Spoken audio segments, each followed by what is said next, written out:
अस्सलाम वालेकुम स्टूडेंट्स, कैसे हैं आप सब। उम्मीद है सब खैरियत से होंगे। आज की इस वीडियो में हम मैथ्स क्लास 10 थ्योरम 26.4 को डिस्कस करेंगे। इसके एक्सप्लेनेशन देखते हैं, इसको प्रूफ करना है, कंस्ट्रक्शन देखते हैं और वो सब चीज़ें आज हम सीखेंगे। ठीक है, तो वीडियो को लाइक शेयर एंड सब्सक्राइब ज़रूर कर दीजिएगा। इससे पिछली वीडियोस में हमने कुछ थ्योरम्स डिस्कस किए हैं, वो भी आप the study world YouTube channel पर जाके देख सकते हैं और कमेंट ज़रूर कीजिएगा। ठीक है, तो 26.4 उसका केस ए। ठीक है, इसके दो केस हैं जिसमें से केस ए हम आज डिस्कस करेंगे। ठीक है, बहुत आसान सा थ्योरम है, समझेंगे तो आसानी से याद हो जाएगा। अच्छा, इसमें कह रहे हैं if two circles touch externally, अगर दो सर्कल एक्सटर्नली टच करें यानी बाहरी हिस्से से टच करें। ठीक है, किस तरह चलो बाद में देखते हैं। The distance between their centers is equal to the sum of their radii. ठीक है, इसमें कह रहे हैं दो सर्कल्स हैं। अच्छा, आप गिवन भी पढ़ लेते हैं एक साथ। Circles with center O and O dash having radii R and R dash, ठीक है, respectively, touching each other externally at point B. ठीक है, अच्छा अब इसको डायग्राम देख लेते हैं। एक सर्कल है बड़ा सा और एक छोटा सा सर्कल है। ठीक है, इसमें कह रहे हैं कि जो मिड पॉइंट है सर्कल का, यानी कि बीच का जो हिस्सा है दोनों के, जो बड़ा वाला सर्कल है इसका जो मिड पॉइंट है, जो बीच का हिस्सा है, वो है ओ। क्या है? ओ। और जो छोटे वाले सर्कल का, जो दूसरे वाले सर्कल का मिड पॉइंट है, जो बीच का हिस्सा है, वो है ओ डैश। ठीक है, तो कोई इसमें मुश्किल बात नहीं। ठीक है, तो इसको इससे ज्वाइन करा देंगे और ये यहाँ ज्वाइन हो गया। ठीक है, तो ये क्या है? ये जो मिड पॉइंट से लाइन जाती है इसके कॉर्नर तक, एक बीच में जब एक लाइन जाती है सर्कल के कॉर्नर तक, इतनी या इस जगह से भी हो सकती है या ऊपर से भी हो सकती है, यहाँ से हुई फिल ऑफ, तो ये रेडियस कहलाती है। क्या कहलाती है? रेडियस, जिसको हम आर से रिप्रेजेंट करते हैं। ये क्या है? रेडियस। ये इस बड़े वाले सर्कल का रेडियस को आर से रिप्रेजेंट किया हुआ है, और जो छोटा वाला सर्कल है इसका रेडियस आर डैश से रिप्रेजेंट किया हुआ है, जिस जैसे ओ था। ठीक है, वैसा ही दोनों में है। अच्छा, अब क्या है कि ये दोनों टच कर रहे हैं एक्सटर्नली, ये देखें ना, टच हो रहे हैं ना आपस में। अच्छा, अब क्या करना है कंस्ट्रक्शन अब आप देखेंगे तो आपको एक चीज़ नज़र आएगी, draw a common tangent. Tangent क्या होता है? कोई भी एक लाइन जो सर्कल के बाहर से गुजर जाए, टच करती हुई एक बाहर से लाइन गुजर जाए, इस तरह की ये टेंजेंट कहलाती है। ठीक है, सर्कल के बाहरी हिस्से से कहीं से भी, यहाँ से भी हो सकती है, यहाँ से भी एक लाइन गुजर जाए, बस उसको टच करते हैं बाहर से एक्सटर्नली, तो वो कहलाती है टेंजेंट। ठीक है, और इसमें आप लोगों से कह रहे हैं कि एक टेंजेंट ड्रॉ कीजिए कंस्ट्रक्शन में जो कि दोनों सर्कल्स को टच करे बाहर से। तो किस तरीके से होगी? तो हम यहाँ एक लाइन बना देंगे ताकि एक टेंजेंट बन जाए जो कि दोनों सर्कल्स को बाहर से टच करती हुई जाए। अगर मैं यहाँ से बनाता तो वाले सर्कल को टच नहीं करती, अगर मैं यहाँ बना देता ऐसे तो इस वाले सर्कल को टच नहीं करती। ठीक है, तो इस वजह से हमने इसको बीच में एक टेंजेंट लाइन दे दी कंस्ट्रक्शन के मुताबिक। ठीक है, अच्छा, और जो है अब इसके जो ऊपर वाला हिस्सा है इसको रिप्रेजेंट करेंगे सी से, और जो नीचे वाला हिस्सा है इसको रिप्रेजेंट करेंगे ए से। ठीक है, अच्छा, अब आप लोग देखेंगे कि ये जो ऊपर से नीचे ये टेंजेंट लाइन आई यहाँ तक। ठीक है, यहाँ तक, तो ये ऐसे आई और ऐसे मुड़ गई, तो यहाँ पे एक क्या बन गया, राइट एंगल बन गया। ठीक है ना, ऐसे ही होता है ना राइट एंगल, ऐसे। ठीक है, तो ये एक राइट एंगल बन गया। और इस तरह बना तो जो है ये लाइन तो इधर भी गई इस तरीके से, तो ये भी एक राइट एंगल बन गया। ठीक है, तो यानी कि दोनों तरफ एक राइट एंगल बन गया। ठीक है, और इस राइट एंगल, दोनों के राइट एंगल के पॉइंट्स को इन्होंने रिप्रेजेंट किया है बी के साथ। ये दोनों सर्कल्स का राइट एंगल है, यानी कि बीच का हिस्सा है दोनों के ये। ठीक है, अच्छा अब क्या कह रहे हैं, टू प्रूफ। प्रूफ क्या करना है भाई, to proof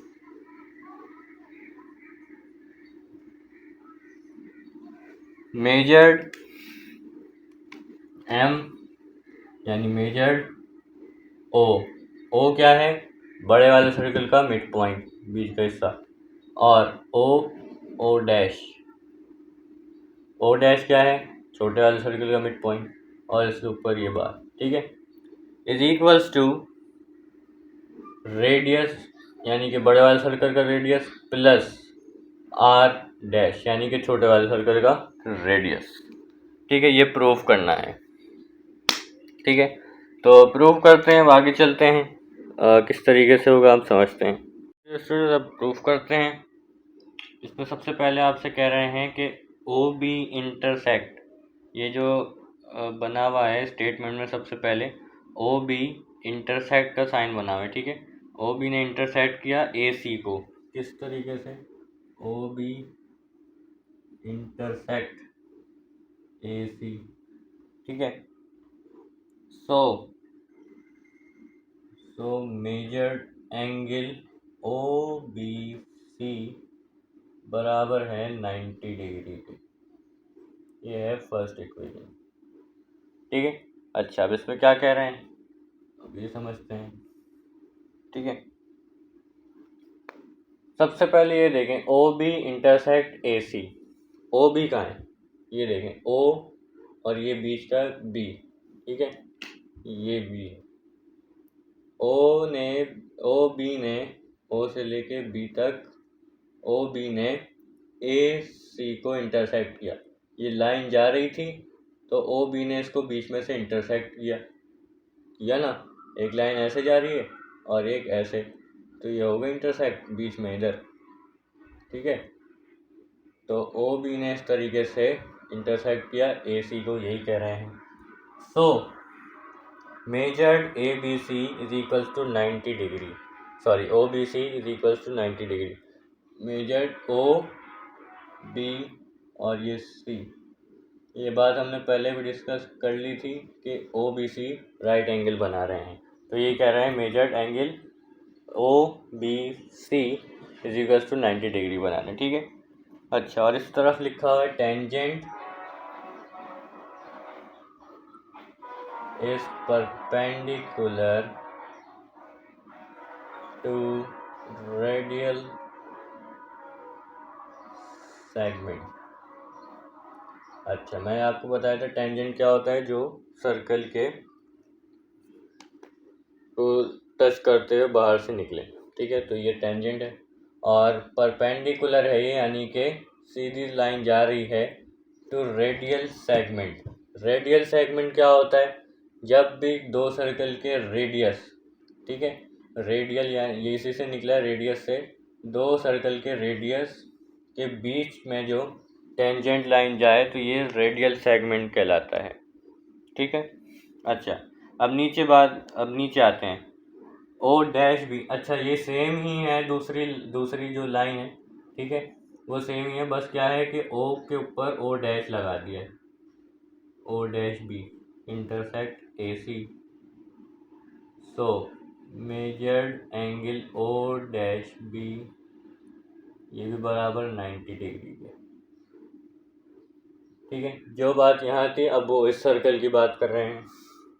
O dash B ने ए सी को इंटरसेक्ट किया, जो बात यहाँ थी वही यहाँ भी कर रहे हैं अब। ठीक है, और जो है measure O dash B C ने राइट एंगल बना लिया, ठीक है, वही बात आ गई जो यहाँ थी, ये राइट एंगल बना रहे हैं, ठीक है, और यहाँ पे जो है ये सेम है, ये बात मैंने आप लोगों को बता दी थी। अच्छा, अब कह रहे हैं measured O B C plus measured O dash B C, ठीक है। अब इन दोनों को इक्वेशंस को प्लस करा दिया, ऐड करा दिया, ठीक है। Measured angle O B C plus measured angle O dash B C is equals to 90 plus 90 180 degree, ठीक है। और ये कह रहे हैं थर्ड इक्वेशन, ठीक है। किस तरह? दोनों इक्वेशन को प्लस करा दिया और जो है ये आ गया, यानी कि इसको और इसको प्लस करा दिया 90 90 180, ठीक है। क्या है यहाँ लिख देंगे फिर एडिंग इक्वेशन 1 and 2, ठीक है। अच्छा, अब आगे चलते हैं। O, B and O dash are collinear and B lies between O and O dash, ठीक है। अब ये क्या कह रहे हैं? ये कह रहे हैं कि जो है O, B and O dash यानी कि O, B and O dash तीनों एक ही लाइन में लाई कर रहे हैं, यानी कि कोलिनियर हैं। कोलिनियर का मतलब ये होता है कि तीनों एक ही लाइन में लाई कर रहे हैं, ठीक है। तो यहाँ लिख लेंगे O, B and O dash are collinear and B lies between O and O dash, और B जो है वो O और O डैश के बीच में लाई कर रहा है, बिटवीन, ठीक है। Between O and O dash के बीच में B लाई कर रहा है, यही बात कर रहे हैं। अच्छा, और जो है ये इक्वेशन 1, 2 और 3 से पता चला,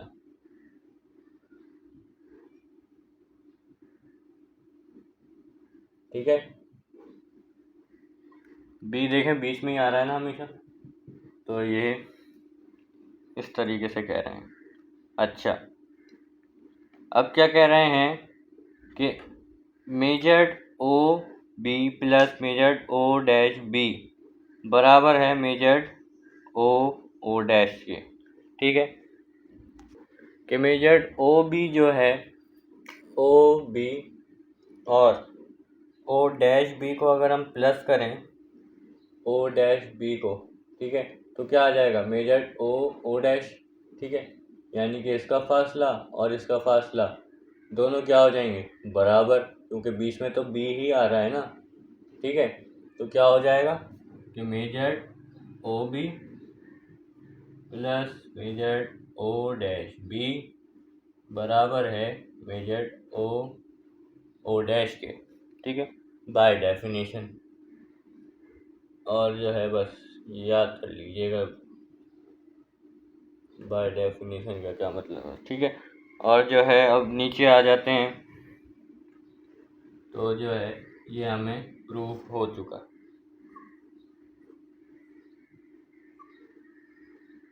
is equals to R plus R dash, क्योंकि जो है ओ भी किसके बराबर है आर के, और ओ डैश भी किसके बराबर है आर डैश के, ठीक है। तो इस तरीके से आप ऊपर वाली इक्वेशन देखें तो हम क्या लिख सकते हैं, इस ओ बी की जगह आर लिख सकते हैं, इसका रेडियस, ठीक है। और इस ओ डैश बी की जगह हम आर डैश लिख सकते हैं, रेडियस। इसको काट के हमने क्या लिख दिया रेडियस, ठीक है। तो हम यहाँ लिख लेते हैं ओ बी, तो हमने बराबर कर लिया आर के, and measured O dash B तो हमने आर डैश के बराबर कर लिया, ठीक है। तो ये इतना सिंपल सा था और कोई मुश्किल इसमें बात नहीं थी। उम्मीद है आप लोगों को समझ में आया होगा, और जो है लाइक शेयर एंड सब्सक्राइब ज़रूर कीजिएगा, और जो है कमेंट्स में अपने राय का इज़हार ज़रूर कीजिएगा। टेक केयर, अल्लाह हाफिज़।